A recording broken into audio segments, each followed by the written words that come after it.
And he's like, "Oh yeah, and one more thing, you're gonna be kissing Reese Seahorn." I'm like, "What? This is exclusive for you, Tia." Let's They wanted go. I wanted to come back so bad. Do I you think it's guess possible that you will? the only thing in my head that I was thinking at the time was they cannot cut my scene. We just want to help you, Carol. I actually auditioned for Pluribus a week before that, and I didn't get accepted. Hey guys, hey everyone, welcome. I'm Tia from Tia Reacts, and today is a very cool day because I'm going to be interviewing Kevin Chambers here, who I know from Pluribus now very recently from the pilot episode. He's done a bunch of other stuff besides Pluribus, Better Call Saul, The Cleaning Lady, Just the Janitor, and then Anton's Uncle, which was a play that you traveled with to UK, Mhm. which is very cool. And then you're also a stunt performer and martial artist, which is extremely cool. So, welcome, Kevin. Thank you so much for doing this. How are you doing? I'm doing really good. Thank you for having me on board. Yeah, it's pretty cool. A lot of people don't bring up Anton's Uncles too much because that's more theater. Yeah, Um, but that was a great play that I did a tour when I was in college. yeah. It's Anton's Uncles, which was written by Anton Chekhov based off of Uncle Vanya. Oh, And cool. so, yeah, it was just this really great um, physical movement piece that really hit upon all of the things that could be missed with Anton Chekhov's comedy.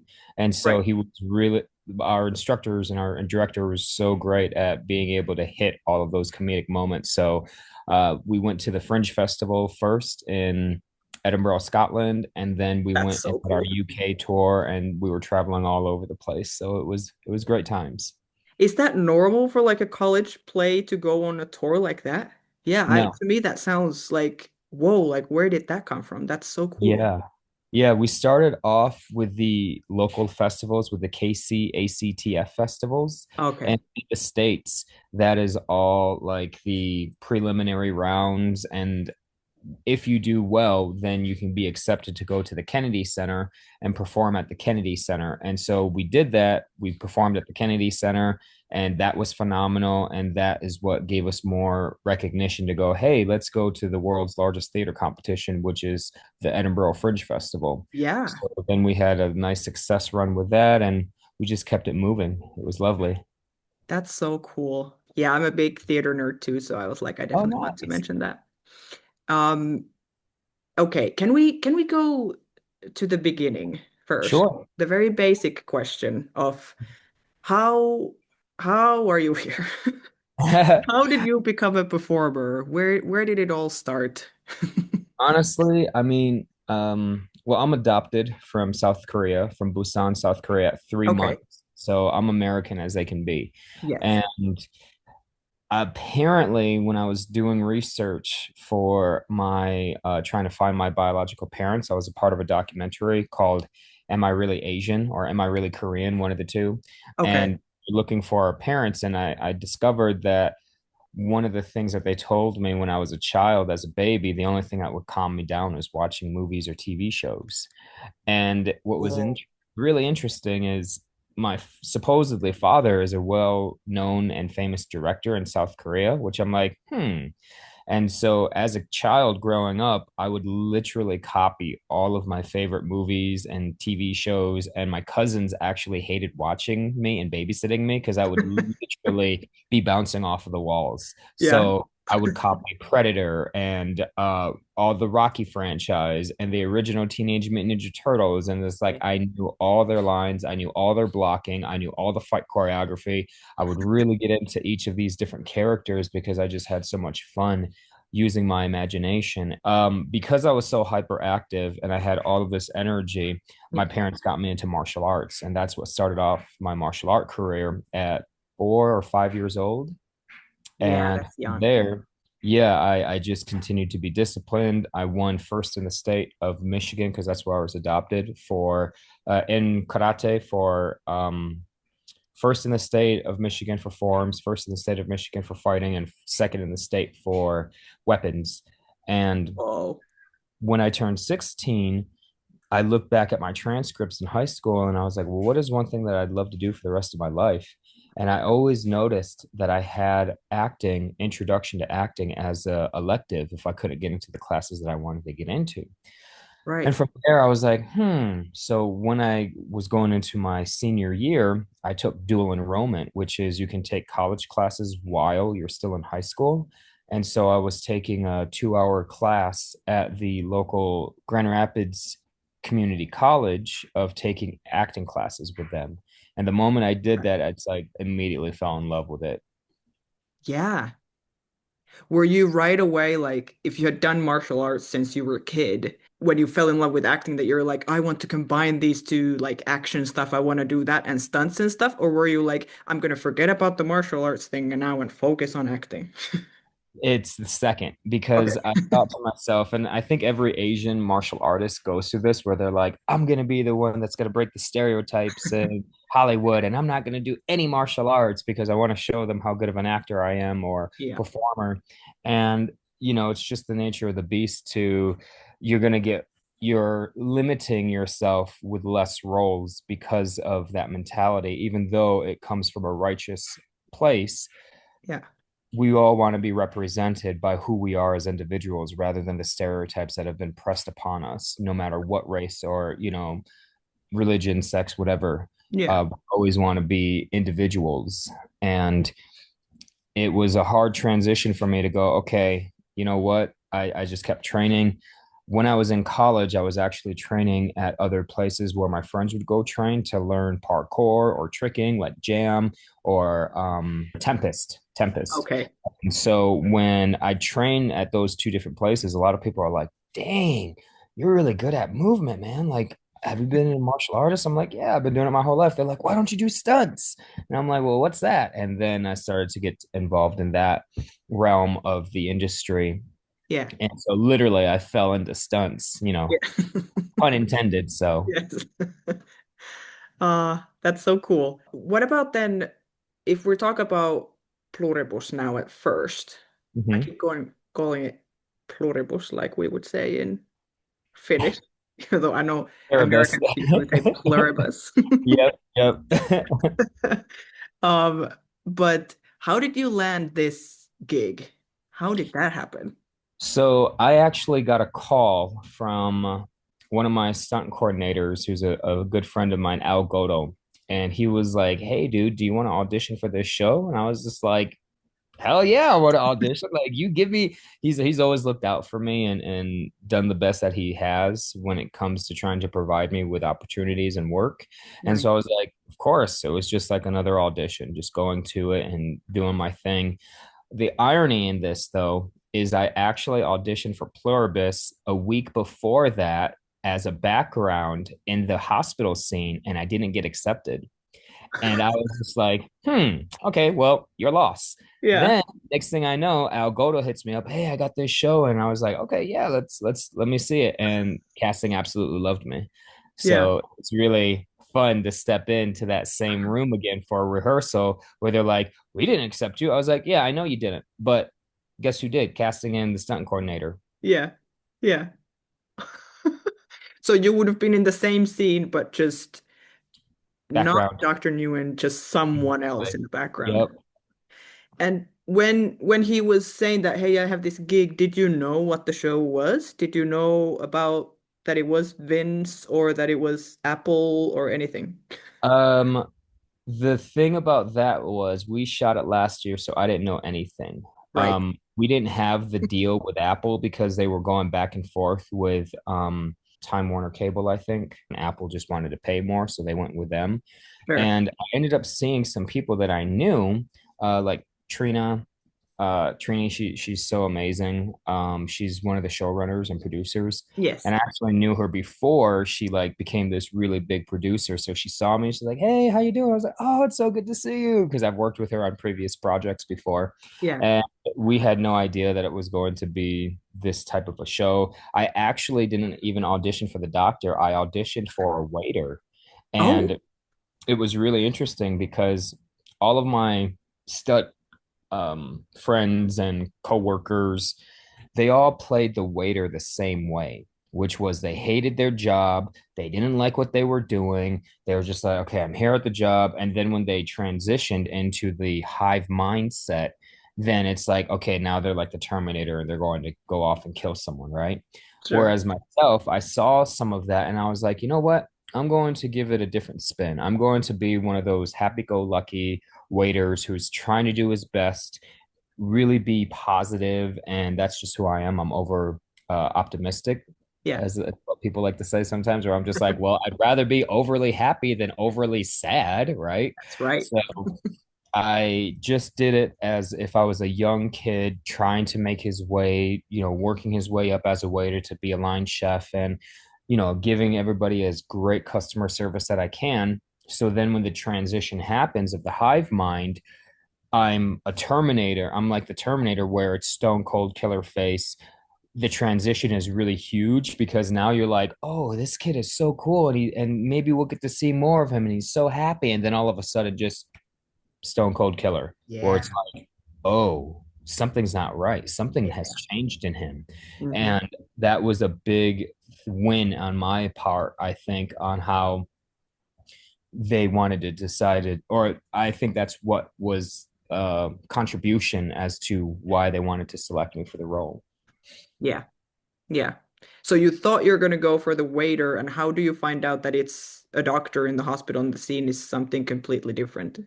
Al ended up giving me the call, and I was actually in California doing some live wushu performances. And he's like, "Hey, I just want to let you know you got the role." I'm like, "What?" And he's like, "Yeah, dude. Just to let you know, you're not gonna be the waiter anymore. You're gonna be Doctor Nguyen." And I'm like, "Oh, okay, cool. Sure. Character name, yeah." And he's like, "Oh yeah, and one more thing. You're gonna be kissing Reese Seahorn." I'm like, "What? I'm gonna kiss. I'm gonna really kiss her? Are you serious?" And he's like, Yeah. "Yeah, we'll talk about it more. We'll have the producers hit you up. The intimacy coordinator is going to talk to you. We're going to get everything situated." And I'm like, "When are the shoot dates?" And he's like, "We're doing a shoot in March." I'm like, "Perfect." Because the end of the Wushu performances were at the end of February. So it was Oh, perfect timing of like back to back bookings on things. yeah, so good. That's so nice. So how does the process go from there? Do you just show up on set, or do you get, like you said that you didn't know anything beforehand, but do you have some kind of, do you get any kind of script or any kind of sides or any kind of anything? Like how do you prepare, or do you just go in cold? So they gave me the sides for the scenes that I was in. I didn't Yeah. get the whole Okay. script though. And I know the reason why they wanted to do that was to keep secrecy as much as possible. They didn't Yeah. want anything to be leaked out. And it's just protocol. So for myself, I had the scenes and I'm reading over my scenes that I'm in. And I'm like, okay, cool. So then I just am playing the scenes for what I have, not knowing anything about what happened before, what's going on in the future. I don't know anything about the series itself. I don't Yeah. know anything about where Vince's direction is going because he's a genius and he loves, being able to play off of what the actors and performers are giving him. So it always just goes all over the place. And I'm like, okay, well, the scene is set up. Um, the question now is, with this scene that's set up, are we going to be changing anything? And if there are changes, let me know because I'll be more than happy to adapt and be able to provide you with what you're asking for. Yeah. Then when you get on set, do you run it there? Is that, but you've met Ray before, right? On Better Call Saul. Mm-hmm. So this And wasn't like a first time meeting, so you don't have to, or I'm sure you like talk to her, but you don't have to like yeah, start from the very beginning. no. I mean, it was great to see her again. She's such a lovely person. She's so humble and grateful, and she literally remembers everybody's name, which I'm so jealous of because I'm like, I'm terrible with names. That's a And gift. I know it totally is. I'm trying to get better at it. But Yeah. her and I was just asking her, like, hey, what I do whenever I'm in this situation where you're just being here for a guest star, just being here for, a few days if you're lucky. I always want to go off of what the lead actor or actress wants to do. Yeah. So I always provide of saying, hey, it's up to you. I'm okay with going in cold if you want to, but if you want to read, the lines together, if you want to rehearse anything, you let me know because I want to be able to work with what works best for you, Yeah. being as accommodating as possible. And she was so nice and cool. She was just like, she was reading over our scene because we were in the same makeup trailer and like we were getting hair and makeup done, and she was just like, I think we're going to be okay. Like, it's going to be cool. I'm like, all right, awesome. Yeah. And then what I did, I made sure I go, oh, just FYI, I know I have to kiss you. It's nothing really romantic or anything, but I brought my entire kit with me. I have my mouthwash, my toothpaste, my floss, my tongue scraper. Like I'm doing everything. She's just like, oh yeah. And then I'm just gonna go ahead and have lunch, and I'm gonna have like red onions, and I'm gonna have sauerkraut and kimchi. And she's just making this whole big joke. And she's really, really amazing. Oh, it's so funny. Yeah. How long were you there then? How long? Because I've heard that the night shoots were like took a long time, but how long were the scenes that you were in? How long were you there for? So altogether, I had 2 days, I think maybe three, because technically we went from one day to the next day, but it still counts as one day because it's one full work day. Yeah. So I had 2 days. I had rehearsals with the rest of the background. That way we could all be in synchronization with what we're doing and Yeah. how the scene is being set up. And then I had the shoot day was a night shoot, so that my call time I believe was 5 p.m. and we didn't finish until 5 a.m., 6 a.m. when the break of dawn started to come up. Yeah. Like we need to wrap this up. Sun is coming Hmm. up. We're losing night. Yeah. So That's crazy. What were the rehearsal or what was the rehearsal like with the background people about the mhm. movement and everything? Like what happens in that rehearsal? We had rented out, or they rented out a dance studio space, so we'd have enough room to showcase everything. Yeah. And what we did was we had everyone set up for how the scene would be. So we had all the blocking set up already of these chairs are going to be here. There's going to be people over here. This is where the desk is, where we'll have another performer be, where they can be talking to the nurses. Yeah. We had it all set up as best as possible, and it was always changed on the day. But when we were there, we had a different layout than what was originally, or we had the original layout was different than what you saw for the final shots. Okay. And the rehearsal process was you guys are not having a crazy seizure. You're just being, I forgot the words that they used to do this. It was as a dancer, because I used to dance too. It was more so of like the compulsating and ticking aspect. I'm not sure if you're familiar with ticking, Yeah. uh, Yeah. but it was really like trying to hold as much as possible for those moments to really like showcase what we are like trying to do and just Yeah. like within the body, but Yes. then also like having that control of it's happening so much that it's like a baby seizure, I guess you could say. Yeah. Yeah, it looks so cool. I was watching it over and over again like these last couple days just that scene because I think the shaking part is so like unsettling to watch. Because Hmm. I think it would be maybe even easier to watch it if everyone was like full on, Going spasming. crazy. Yeah. I Yeah. think it's even creepier the fact that it's like almost still, but still everyone is moving the same amount. So, Yes. um, yeah, it looked very, very, very cool. It's like when I rewatched it, I'm just like, man, he has Vince Gilligan is so great and so versatile that it was so creepy to watch. And like my eyes staying open for every shot is even more like intense of there's nobody there, Yeah, right? Like the eyes are telling everything, but there's literally nobody there. And it was really fun doing the scene because I'm just like, whew, in between takes, I'm like, okay, let me know when you guys are ready. Okay, cool.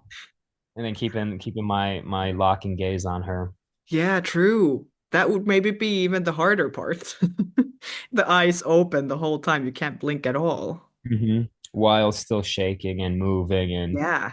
being very subtle. Because I remember when I first started to do it, I was a little too big, and they're like, "No, just dial it back, okay?"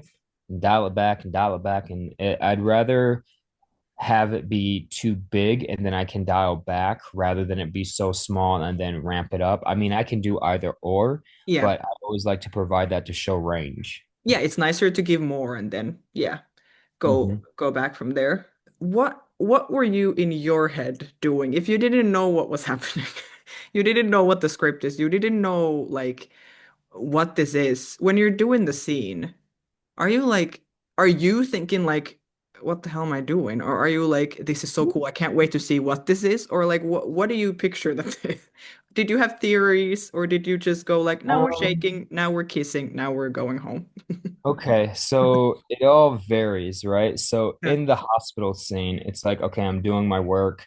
I have to have this blank expression. So in my mind, when I'm first on set, in my mind I'm like, oh my god, I'm here, this is so much fun, I love doing what I do, and this is like the life I want to just be doing 24/7. and Yes. once those highs start to subsidize and I'm just like, okay, calm down, relax, you're professional. And then when I'm on set, it's almost like I'm about to get into a fight where I get nervous and I'm excited and I'm like, oh yeah, like I got the jitters. I'm like, okay, cool. I know I'm in the zone. I'm ready. I prepared enough for this.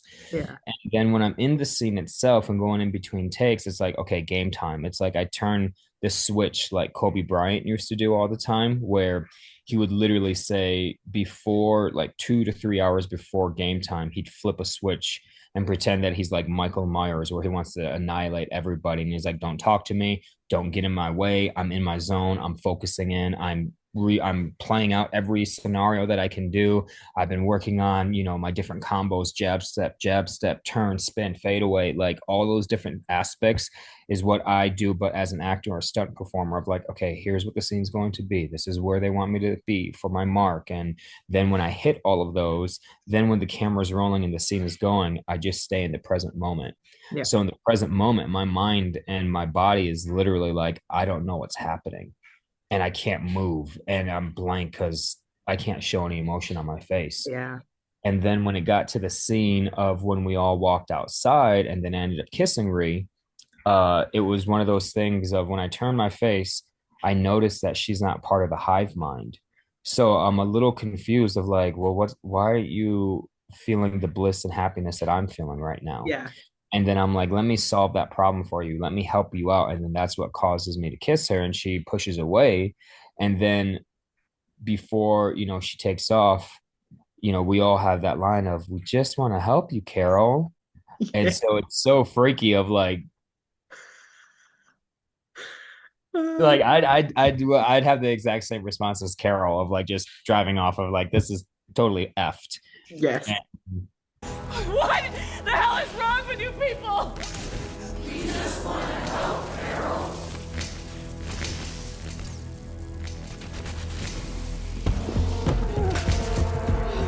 that's the process that I go through. And I Yeah. just get all excited and giddy. And I just try to stay in the moment with them and try to give them as much as possible of I'm trying to help you out right now, Yeah. at least Yeah. in that scene. Yeah.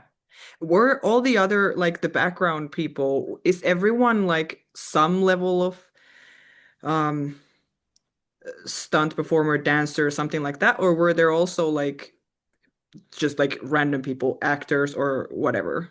It was a variation, Yeah. honestly. So a lot of them were dancers, which is great. Yeah. Uh, some of them were trying to break into the stunt industry, trying to break into the stunt realm. Some of them were actors. Some of them were trying to break into acting, and some of them were just there having a good time, and they could just move their bodies really well.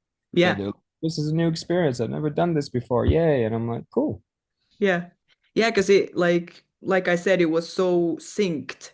And I would think that even though it looks easy, but to have so many people, because there were so many of you in that lobby, Yeah. like that it looks synced, Mhm. that is not easy. So I'm that's why I'm like, is that like a lot of dancers, or are they Yeah. just lucky? A lot of people who are just great at movement, Yeah. and I feel that with all of us combined, we had the countdown. Okay, three, two, one. Everyone began shaking, and if anyone was kind of offbeat, or if anybody was moving too much or too fast, they would literally go change them before they would say action for the scene to make sure that everybody was good to go. Okay. There was a lot of due diligence of, someone's going a little too much, right? Instead of it Yeah. being just like very small like that, Yeah. they would let them know and go, hey, cameras on you, we got to make sure that you are in sync with everybody. Yeah. Yeah. When they have a different camera angle where we can't see your face, do you have your eyes open the whole time? Yeah, Yeah. because I want to give everything that I can to my actress or my Yes. actor that I'm performing with, and so it doesn't do them a justice if I'm not giving them everything that I can in that moment.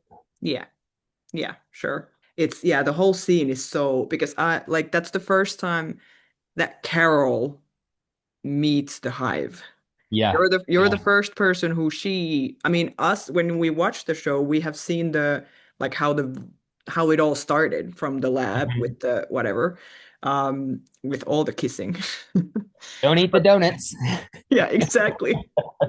Too much. Hmm. Hmm. But you're the first one that Carol meets. I feel like it's such an or it is such an epic moment, then especially I would assume, or maybe that's a question too, how epic was it in the moment?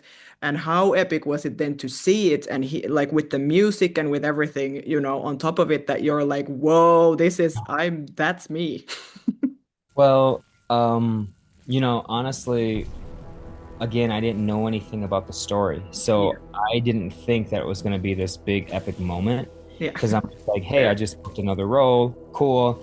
The only thing that I did know, I was like, oh, I'm going to be kissing the main actress, and this is pivotal to the plot movement and plot and making the plot move forward. So Okay. I was like, the only thing in my head that I was thinking at the time was they cannot cut my scene, because I've had it happen so many times where I book a role and I have a lot of lines or I have some lines and I'm like, hey, everybody, come check me out, watch this. And then they watch it and then everything's been cut and I'm like, okay, I look like I'm doing extra work right now. Great. Yeah. Thanks. But with this one, it was like, okay, they cannot cut my scene because they literally need to tell this part of the story to let everyone know that our main protagonist, Carol, is immune to it. So I was like, yes, they can't cut it. And it was a huge surprise to me when I saw that they were using my photo and using it for everything for the promotion. Everything. Like that was the biggest surprise for me, where I was just so like grateful and humble of like, sweet, this was so awesome. People that I know, because I'm worldwide, so I know a lot of people from different places. Like my Yeah. friends in China were hitting me up, in Russia, in Australia, in Ireland, in Canada, in Mexico. Like everybody was hitting me up saying, dude, this is you, oh my god. I'm like, I appreciate all the love. And Yes.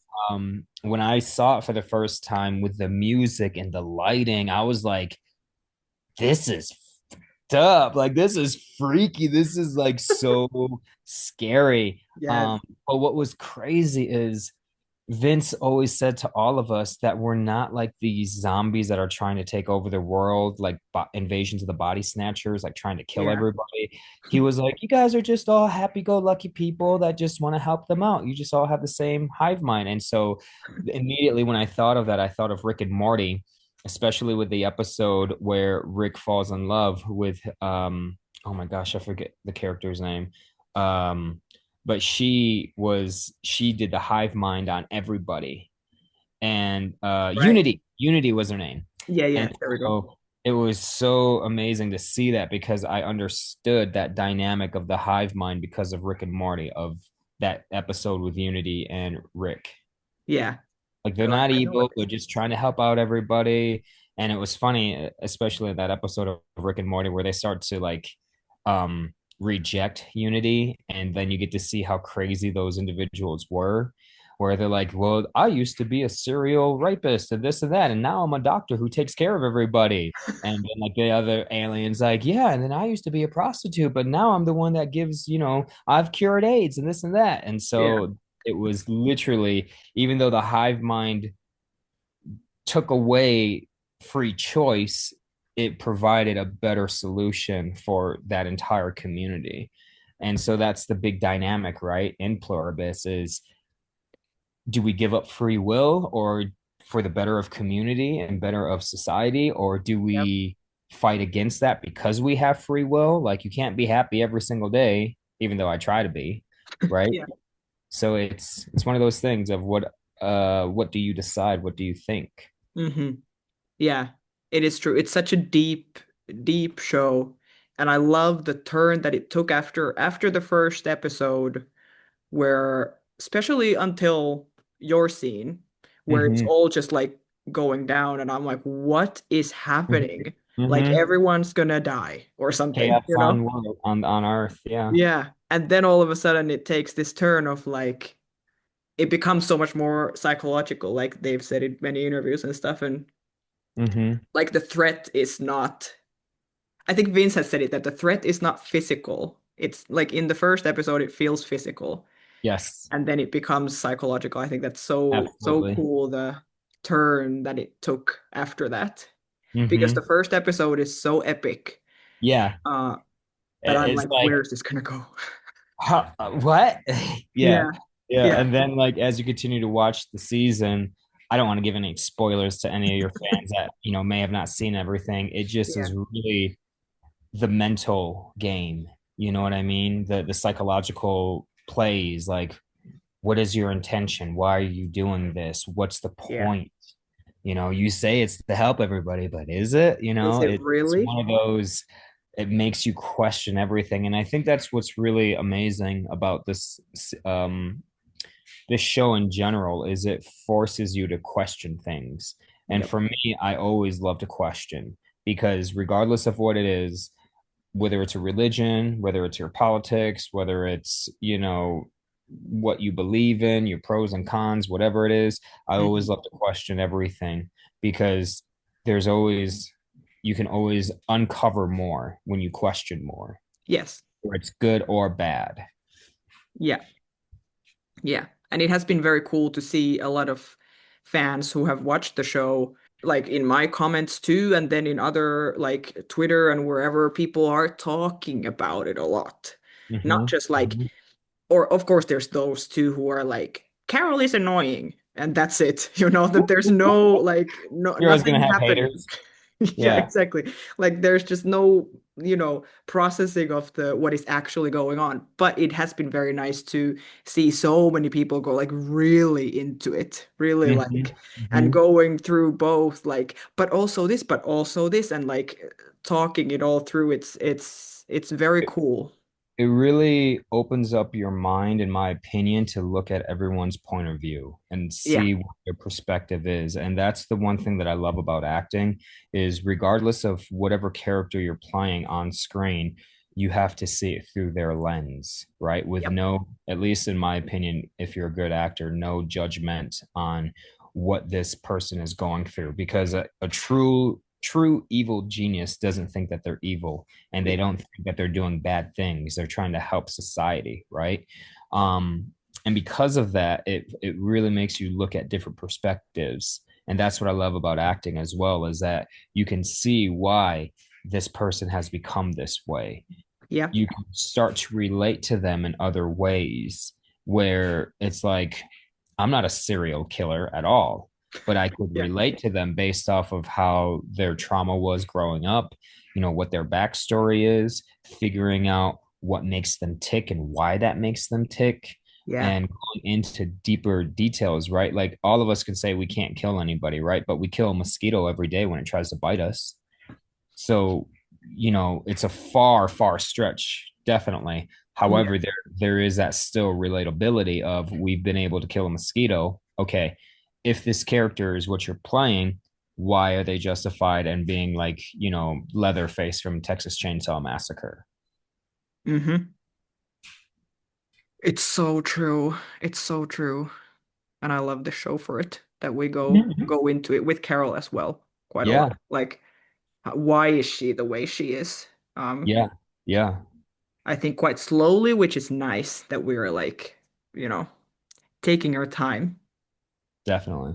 I assume that you have watched the entire show, not just the pilot, and I assume that you did enjoy it. Well, maybe did you enjoy it? And what particularly did you enjoy? What were moments that stand out to you from the great first season that they show? Yeah. I mean, obviously, I wanted to be in more episodes than just one. So Yeah. I wanted to come back so bad. Um, Do I you think it's guess possible that you will? Like, I don't I mean, know. I guess anything is possible, but Anything is possible, and I don't know. I mean, um, I'll tell you a side story once I answer your questions. yeah. I really enjoyed the because I don't want to give out like any spoilers. You know what I mean? I So think I'm it's trying to okay. I like understand, but I would like to think that anyone watching this has watched the show. yeah. I'm always so cautious with that. I mean, I I mean understand. for myself, I really enjoyed that there's more than just one person who's immune. Um, Yeah. you Yeah, know, true. okay, spoiler alert, sorry people. I really enjoyed that they've been trying to come up with their own version of a democracy to figure out what they can do and how they can, figure out how they can, do other things. There's other things I want to say, but I'm like, again, I'm trying not to do too many spoilers. I really enjoyed character interaction and the world building, but Vince Gilligan is always so great at that of the different power dynamics that other characters have with against each other. The other, like I said, the world building that he does is so phenomenal. And so and the side story or side story I wanted to tell you was I was talking to Reese Seahorn a lot during our rehearsal process and when Yeah. we were filming together, and she was like, "Hey, can you like help me pronounce this name? Is it Dr. Negwan and Dr. Nguyen?" And I'm like, "It's probably Dr. Nguyen because it's Vietnamese." And she's like, "Oh, okay, cool, cool." And she's like, "Hey, do you ever get where like people assume that you're a different Asian than what you are? Like, I'm not trying to offend you or anything." And I was like, "No, no, no." I'm like, honestly, Ray, I will play whatever Asian they want me to play. Just hire me. I don't care if I got to be Chinese, Japanese, Korean, Vietnamese, Thai. Just hire me. And she started laughing and had some good jokes. And she's like, "Yeah, a lot of my friends that are Asian, they say the exact same thing as you did, where there's a lot of you know, it's harder to find opportunities and it's harder to get those opportunities when the jobs are not being provided." And so Sure. that's why I'm a big supporter of making your own content, making your own things, and being as creative as possible because then we end up getting original and great material such as Stranger Things, Rick and Morty. These are things that go against the norm, even though Yeah. there's similarities in them with everything, right? Because of, what we've been brought up with, what we know. Yeah. But it's really great to see that because as much as Hollywood loves to claim that they're doing this and doing that, all especially recently because of AI and other things, political wise, they always like to just do reboots because there's already a fan base. Yeah. They like to do things that are already have an establishment. Um, but the originality and the creativity is coming from us creators, Yeah. us artists that are, still trying to have those big wins because even though I've been acting now for 22 years and stunts now for 16, and I still haven't been on set for over a month. Hmm. That's So crazy. I know, right? And so when I hear some of my other friends that are in stunts or in acting and they're complaining about, "Oh, I'm working 6 months, I'm working 3 months," I'm just like, do you understand Do how it. much 1 month would change my entire life because of how great I am when it comes to financial spending and saving and investing? Like, Sure. it drives me nuts when I hear them say this because I'm just like, I'll take your job every day. Give it to Yeah. me then. If you want to keep complaining, you want to keep, just acting all uppity about this, then Yeah. give me work because I will do it 1,000 times over. Yeah. And um, it just drives me insane when I hear all that. because I'm like 6 months of work. Oh Yeah. my gosh, legitimately game changing. Um, and with all the things that I do, I have so many embers on the fire. Like this year is going to be insane. Like I literally have 6 to 9 different feature films, 2 TV shows, a vertical short series. I'm creating my own video games for the mobile platforms. Like Whoa. I work so hard on this career because this is what I love that I don't allow anything to get in the way. Like I don't have a wife, I don't have kids. I've literally sacrificed this so much because I want this so bad. Yeah. And so, like, I've written my own feature films. I actually wrote another feature film that I may or may not be in a trouble for because I'm trying to get it made, which is Rush Hour 4. Like, because I Oh, worked with Jackie Chan's stunt team and I yes. met Jackie and I had dinner with him. Jackie, in all of his interviews online, is always saying he's waiting for the writers to write it. He's waiting for something. It's been the past 20 years since they've been trying to get this film made. And I forget that Jackie doesn't have any of the intellectual property rights of Rush Hour. It's either, and I have to look further into it, whether it's Warner Brothers, New Line Cinema, or Brett Ratner. If Warner Brothers owns some of the rights, or New Line Cinema owns some of the rights, then I have other connections with Warner Brothers that I can address them to be like, hey, I wrote Rush Hour 4. When can we get this movie made? Because we need to have another one with Chris Tucker and Jackie Chan. And Yes. so I work so diligently. Like my work schedule is literally like get up in the morning, go to the gym. Right from the gym, I'm taking care of my 9 to 5 jobs, which is taking care of patients with physical therapy, teaching Okay. kids martial arts, teaching adults martial arts, and then depending on what day it is, I'm either teaching improv, training in improv, teaching fitness lessons to my Chinese instructor or to any of my other clients that I have. So that way, with my Chinese instructor in particular, I'm trying to get better and learn Mandarin Chinese. So we trade lessons for that. And then when I get home, I'm either editing or script writing and then wake up and do it all over again. So when people try to come at me and say these other issues of just being a hater, I'm like, you guys have no idea how hard I work on this. You have no idea how much passion and how much I love what I do. Yeah. And it's just like legitimately a matter of time before things start to blow up like crazy for me Yeah. because um a few months before Pluribus came out, because Pluribus came out in November. In Yeah. October, I went to the Arizona Sholo Film Festival, and my short that I did in Beijing, China for the Jackie Chan stunt team, I did one more edit to it, and I entered it into the Arizona Sholo Film Festival, where I won Best Stunts, Best Martial Arts for that short film. And then That's awesome. thank you. Thank you. I've been cultivating a business relationship with a man named Pete Wooster, who he is co-founder of Sunset Pictures. Last year when I met, or now 2 years ago, sorry, 2 years ago when I met Yeah. him, he only gave me his email and I already pitched my films to him. And so when I saw him last year, he immediately gave me his cell phone number. And when I was there, he was introducing me to everybody on the team, the CEOs, the creatives, everybody that he could introduce me to. And this is something I haven't shared publicly yet. Yeah. But he made an announcement at the Arizona Sholo Film Festival where basically I have full backing from him. So now I have Sunset Pictures that are fully backing me. And this is exclusive for you, Tia. Let's They want go. to they want to turn me into their next action star.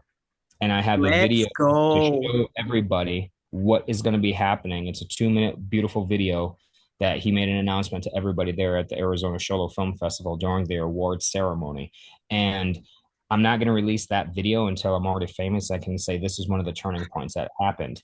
I Yeah, also true. had articles written about me with Pete Wooster, and I haven't released that either because, again, I'm letting people know what they can see, what they can't see yet on my social media.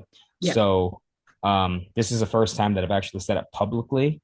Yes. And I love it. this year is going to be so insane because I have so many things in the fire. You know, I have so many embers that are cooking right now Yes. that I'm literally like in the next 2 to 3 years, you're literally going to see me everywhere because That's so I've awesome. been going so hard at this, and this is all I'm focusing on right now. Good for you. That's so cool. Thank you. Was Pluribus like kind of the first thing out of all of these? Like that was the first one to come out, or was there like had did this wave already start and Pluribus is just in there? When I had received this high praise from the Jackie Chan stunt team, that I'm like, I'm getting the best praise from the best stunt team in the world. This year, they're turning 50 years old. So I'm really hoping I get a chance to go and train with them again this year. Yes. Um, but that was the turning point for me. And I used all that motivation and all that great movement and momentum to go forward because last year, the last film job that I did that I was getting paid on was in February. So all throughout Right. that entire time, I didn't work in any film and TV. From February on, I did a short, and then I just did a lot of training because the short I didn't get paid for, the chosen few, and then I did a lot of training with the JC Stunt team, and then I took that momentum to bring me to the Arizona Sholo Film Festival, and then if I didn't go there, I would have never made those connections with Pete and Martine, Yeah. and would have never had their backing now. And then from there, and it was so beautiful. I've never worked with Pete, but he was just like, there's no doubt in my mind, Hollywood needs this star talking about me. And he said, there's no doubt in my mind, you're going to see this young man everywhere. And then Mhm. literally the next month, Pluribus comes out, and I'm the poster child for Pluribus. You're everywhere. So I'm just like, okay, this is all the momentum that I need to stay Yeah. focused, stay trained, stay diligent. And I'm literally going to be taking all that momentum into this year. So I'm literally waiting to hear back because all the projects that I have that I'm getting ready for are either projects that I've written, projects that my friends want me to be the lead for, or projects that they already have set in stone where now it's just we have to get funding. And Yeah. that's always this thing is trying to get funding for all of these. So Yeah. mhm. But that's so cool. So, so cool. I can't wait. Yeah, yeah. See you People are gonna everywhere. watch this back and be like, "What?" Yeah. Yeah. I've talked to that guy. Can we talk about the Jackie Chan thing? Like, how did that happen? How did you get in the training camps, So would it be? yeah, yeah, it's a Oh, film camp that yeah. they host every year. They this is last year was their third year doing it. And Okay. so 2 years ago when I got accepted, I was just absolutely mind blown of like I can't believe this. I'm super excited. I never thought that I'd have the capability to train and be that good enough to go train with the JC stunt team. Yeah. So when I went there, it was so beautiful in Beijing, China. I mean, I know China gets a bad rep on a lot of different things politically. However, when it came to who I dealt with there personally and the Jackie Chan stunt team, it was nothing but love. It was all amazing. Um, it was just phenomenal being over there. I mean, the training is very, very hard, and there's so much that you have to do. I mean, our daily schedule is literally get up at 7 in the morning, get a quick bite to eat. You have to walk yourself to the training facility by 8 a.m. You train from 8 a.m. to 5 p.m. Then you walk back to the hotel, take a quick shower, and then you have to edit all the things that you filmed for that day and turn it in before midnight. So then that way you can get graded to do it again the next day.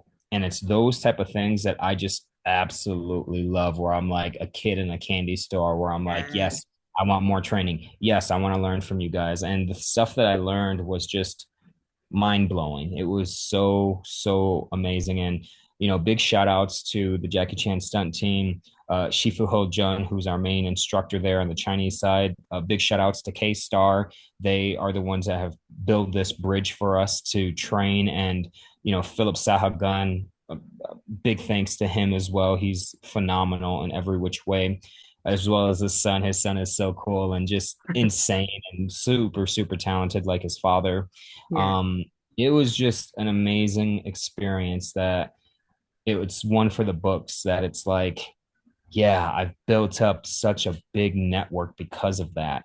And then when I got accepted to go again last year was again another phenomenal experience. And it was even better because the first year I went, I injured my ankle. I was overweight a little bit. And I was like, okay, next year I'm going to literally prove to them how much I've improved. And this last year, I definitely made an impression and a lasting one of showing them this is what I'm fully capable of, especially getting so much high praise from them, which was like, I'm literally bawling my eyes out. Yeah. And last year, we had the amazing opportunity to meet Jackie Chan himself and get photos with him.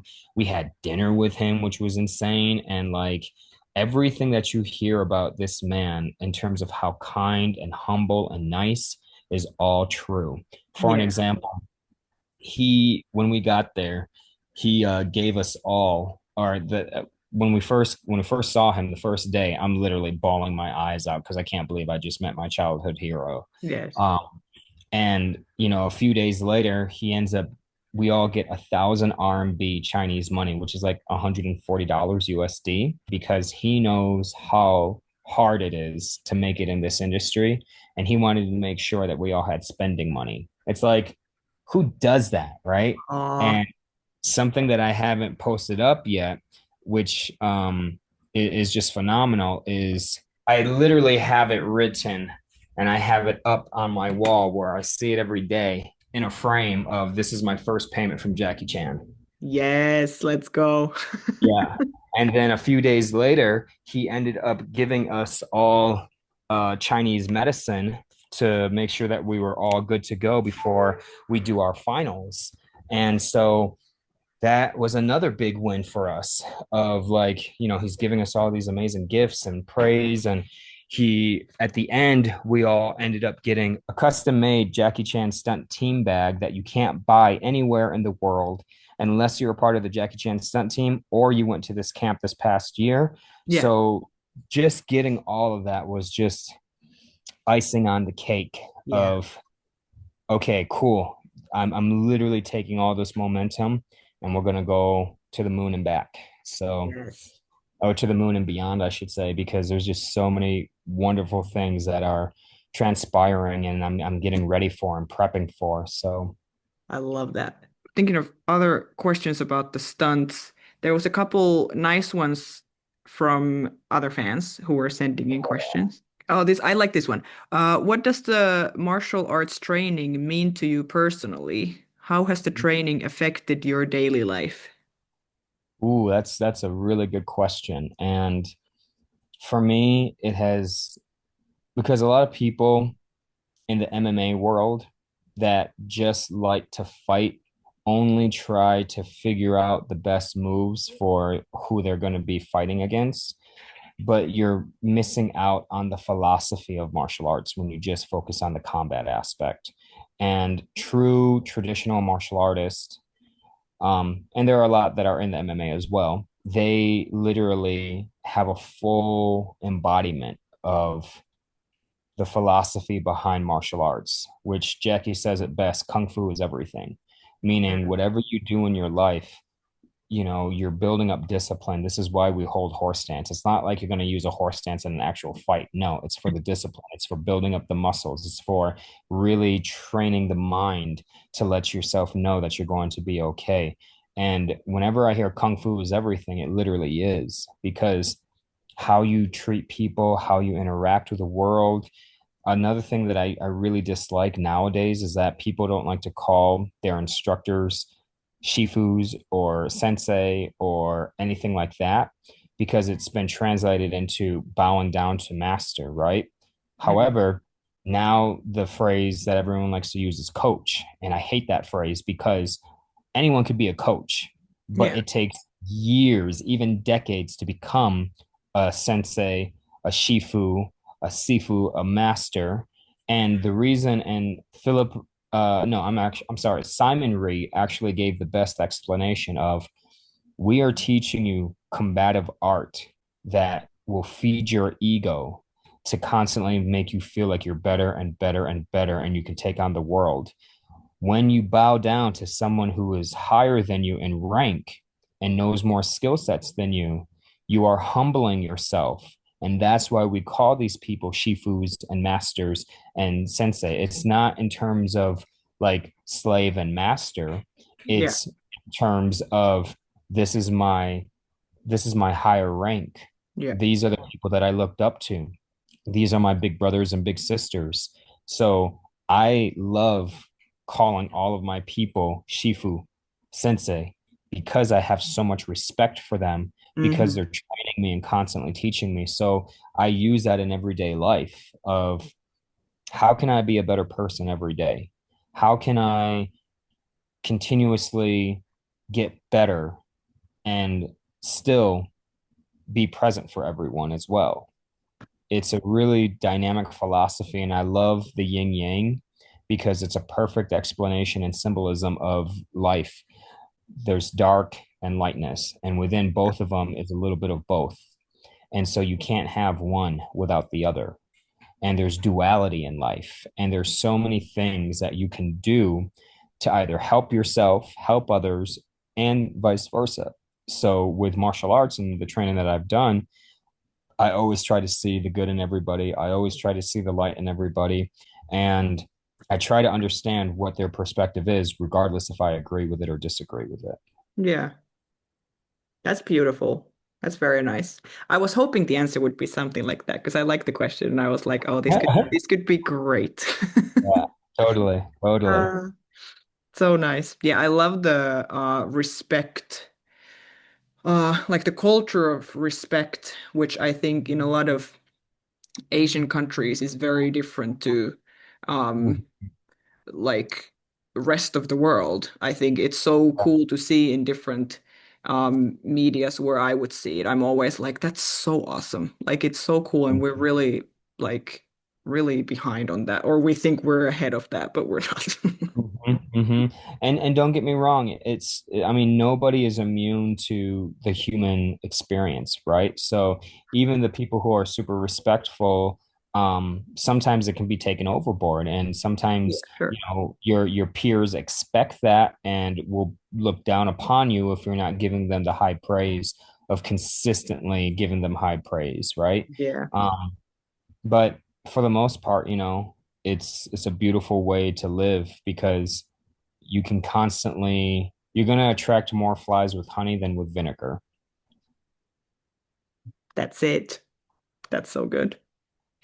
Um, what about stunts then more specifically? Can you name a like a favorite one or like the one that you have done yourself that you're the most proud of that you're like, yes, I nailed that and like it looks good and whatever that you professionally are the proudest of. So I have two of them. Right. For training purposes, I ended up pulling off a gainer and landing on my back on a 20-foot fall into a air mattress, which was so much fun. And Sounds you fun. can see that, yeah, it was so much fun, and it just looks so beautifully done. I executed it so well, landed it perfectly on my back. So that's my proudest training moment. My proudest on set moment of pulling off a stunt was definitely having a high speed car chase with the police, and I'm shooting a 9 millimeter gun at the police hanging out the window. So my stunt coordinator, Jeff Cariente, who's an amazing guy, he actually used to stunt double for Brandon Lee way back in the day. Okay. And he was really good friends with Brandon Lee. Nice. And he was the driver of the scene and he's weaving in and out of traffic. And I'm hanging out the window, bomb, bomb, bomb, shooting at the cops that are chasing us. Oh, that's so cool. Where is that in? Which one? That's in Deputy. That's Okay. on the Fox TV show Deputy. Nice. Oh, so cool. Um, I would assume that like stunt performers always have, no matter how many cool things you've done, you always have the like the next things, the next like crazier thing and whatever. Mhm. What are your dreams for like stunts that you would like to master, you would like to perform or learn? I'd love to do more wire work. Yeah, And there's actually, I don't know what it's called, but there is this really cool new wire work system where it looks like, oh my gosh, how can I even explain it? Okay, basically think of a long gimbal or a long like pipe, right? And at right. the end of the pipe, it has this circle, and that circle encompasses your entire waist. So you can literally do as many spins as you want. And when I'm watching this, I'm like, because one of the goals that I have is I'd love to be the guy that has taken all of my favorite anime shows and anime in general and being the pioneer to turn them into real life action films where people are Nice. blown away. And that machine itself is one of those machines that I know I could pull off so well, and it would be an amazing Dragon Ball Z fight where we have Goku and Vegeta going against each other, and then all of a sudden, boom, and then spinning out of the way, and then boom, and then we could see the camera movement come around to go zoom, and then all of a Yeah. sudden do a nice close up into the face to go, okay, round two, and then boom, going off camera. And this machine is so beautiful. I don't even know what it's called. I got to do more research on it. And you Sounds great. literally can do so much with that that when I was watching some of the performers on it, I'm just like, whoa, I would love to have that and love to play around and just like figure out what the best camera angles are going to be. And it's just so amazing to me and how it looks and what it feels like. Um, Yeah. and eventually, when I get to that point and I purchase one of them, I would definitely see if I can get it all painted in green. So then that way, when we do any green screen stuff, it will literally be easy to Yeah, match perfect. out, and then it looks like it's just the people doing the fight scene and doing everything Yeah. because make it look so effortlessly as if you're like in a Naruto fight scene or a Bleach fight scene or a My Hero Academia or Demon Slayer. Yes. So yeah, That's cool. That's a great idea too, like live action anime. Is yeah, that it's the next market because yeah. I had to explain this to Sunset Pictures. I go, you guys remember the Bruce Springsteen movie? They're like, yeah, yeah. I go, do you know how much money it took to make that film? And they're like, no. I was like, it took $55 million to make that film. Do you know how much money it made? They go, no. I go, $33 million. So it's a flop by $22 million or 23, give or take, right? Yeah. I go, are you guys familiar with the anime show called Demon Slayer? They go, nope, never even heard of it. I go, okay. Do you know how much money the recent movie Infinity Castle made? They go, no. I go, $600 million.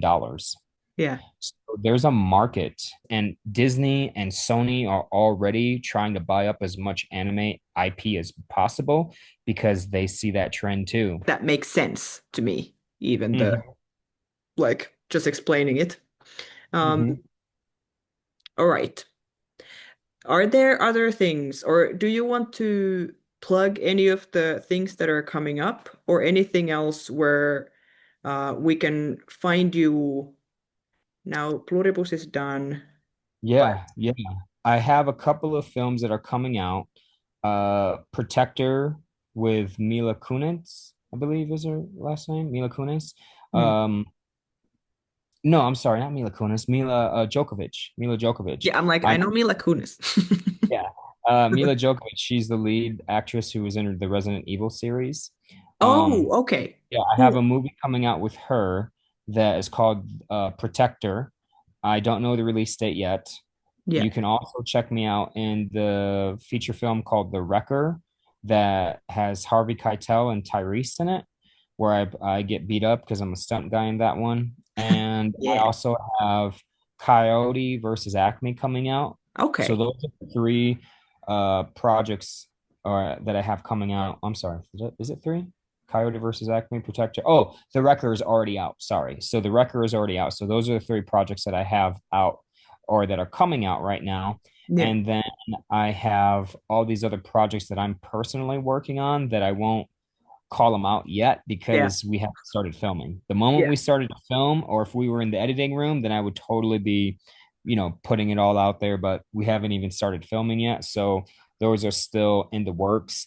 But Yeah. there are so many things that I have that I'm so ambitious and I'm so ready. And actually, it's funny, I may be working on set starting tomorrow through Friday, as well as the following week, for some stunts for a feature film in Las Cruces, excuse me, Las Cruces, New Mexico. But I still haven't heard back from them yet, and so I'm assuming if I don't hear anything by the end of the day today, then probably not. Yeah. But um, it's like that where you have to constantly be putting yourself out there, constantly be dealing with rejection and not caring, Yeah. and um, just like, okay, I got to keep it moving because I'm not going to get the opportunities that I really want or that I know I'm capable of unless I provide my own way to make that happen. Yeah. Yeah, that is crazy that the industry is so it is so like that that you're Hmm. like, I don't know if I'm going to work tomorrow. Yeah, yeah, We'll see. exactly. And then if you don't fit, the mold of what Hollywood likes to put out there all the time, then how can you even get the opportunity to do the work? Yeah. Because, you know, I always have to explain this with stunts in particular. If I have to go against Chris Hemsworth, or if I have to go against Chris Evans, or if I have to go against Chris Pine or Any of the Chris Chris's. whomever, exactly, they all look the same to me. Yes. I'm joking, but they Kind all of. fit that mold, right? Yeah. Blonde hair, blue eyes, tall, athletic, and they are all over 6 foot. I'm 5'7", right? Yeah. There's no way that you're going to believe that I'm a physical threat to our main protagonist unless I have a superpower. Yeah. Because the True. suspension of disbelief is not there. No matter how many flips I throw, no matter how more skilled I am as a martial artist or as a physical actor, it's just not believable. So Yeah. those are the things that I have to tell people that are, my height and below that are constantly trying to get into stunts. It's like I'm in that weird height range where I'm not short enough to be a kid or a teenager, maybe a teenager now, because I did play a teenager a few years ago on the Really Loud House on Nickelodeon's The Really Loud House, Yeah. but I'm not tall enough to be that main threat against the lead actor because most lead actors are 5'9" to 6'2", and Sure. sometimes above that. Yeah. So there's that other mode where Hollywood doesn't seem or think that you're marketable as a lead actor unless you are within those height parameters. Yeah. It's so weird because in the 70s, it used to be all short guys, right? Woody Allen, Al Pacino, Dustin Hoffman. Yeah. Um, and then Arnold comes along and they're like, there's no way you're going to fit into Hollywood because you're too big and you're too tall. And then look what happened. Now he's created such a big mold that that's what the industry loves to see now for the lead Yeah. actor. So that's why it's like, okay, what do I got to do? Yeah. I got to create my own work. I got to create my own opportunities. Yes. Because as much as Hollywood likes to try to claim and take all that as their own, they don't know. They Yeah. don't have original ideas. They don't have a lot of original anything anymore. They just want Yeah. to go where the money is, which makes sense. Um, Yeah. It's a business, but it's getting boring. yeah, yeah. Or it's just like, okay, great. What's next? Who else Hmm. can I get into this? Right. Yeah. So that's one of the things that I've always been fighting and will continue to fight because I'm definitely a creative person where I'm like, if the ideas that I was coming up with were not being used or not being seen, or some of the different fight scenes that I've come up with in the past and they've been stolen and they've been used, I'm like, okay, that goes to show me that I belong here. That goes to show me that I know what my worth is. And now I get to a point where I don't care if you steal my idea or my fight scene or whatever, because I'm just going to be more creative and come up with even better stuff than that. Yeah. And then once I make those happen, I know what's going to happen. Everyone's going to be knocking on my door going, Right. "Oh, we've always been on Team Kevin." And I'm like, "No, you Really? haven't." Yeah. And you're like, no, no, I see exactly right through all of you. Yeah. Yeah. Hmm. But now you're doing it yourself, which is so cool and so many projects coming up. Yeah. That's Yes. awesome. It's Um, exciting. Super yes. exciting. This was a great time to talk to you. Well, I'm not that type that's gonna be able to say, "Oh, well, now you're gonna have to talk to my agent because I'm so busy right now." Like, Yeah. I'll literally say, "Hey, Tia, like, I am really busy right now, but here's the time that I have to give because I always love giving back, and I Yeah. always love when people believed in me before all the hype." Yes, of course. Yeah. That's so nice. And this was so nice to hear from you. Mm. Because I know Pluribus is probably like it's a very small percentage of the things you've done even this past year. Yeah, But then for me, that's where I know your face from. So it's very yeah, cool to hear exactly. about that experience and then all this other stuff. So thank you so much for doing this. This was awesome. Thank you so much for having me on board, Tia. I appreciate it, and I'll come back whenever you need me to. Let's go. All right. See you again, Kevin. You. Thank I'll see you. you later too. Take care. You too.